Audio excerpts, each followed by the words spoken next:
আসসালামু আলাইকুম ভিউয়ার্স, আমি আফরউদ্দিন এগুলোর পক্ষ থেকে নাফিম কবির বলছিলাম। এই যে দেখতে পাচ্ছেন আমাদের মহিষ, আর এটা কিছুদিন হয় আনছি। এটা হচ্ছে গুত্রি জাতের গরু। তো আপনাদের যদি কেউ লাগে ডাকও দেয়, আবার ডাক দিয়ে ওকে দিল আঙ্কেলের লগে। হ্যাঁ, এই জবর জ্বালাইতেছে।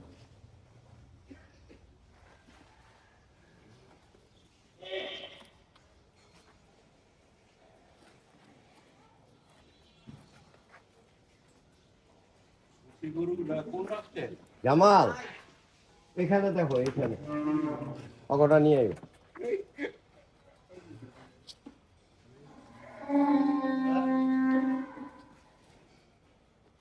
আমাদের সামনে রোজার ঈদ। তো ঈদের পর পরে আপনারা জানেন যে কুরবানি ঈদ আসতেছে। তো আমরা ইতিমধ্যে প্রস্তুতি নেওয়া শুরু করে দিয়েছি। তো এগুলা যাদের লাগবে, বিশেষ করে ছোট জাতের যে গরুগুলো আছে ওগুলো লাগবে। এগুলা বেশি দিন থাকে না। তো আপনারা যদি কেউ নিতে চান তো ওইভাবে কালেকশন করার চেষ্টা করবেন, আমাদের খামার থেকে এসে নিয়ে যেতে পারেন। এগুলা সবসময় এক্সক্লুসিভ কালেকশন, এগুলা কোনো কোনো সময় সবসময় থাকে না।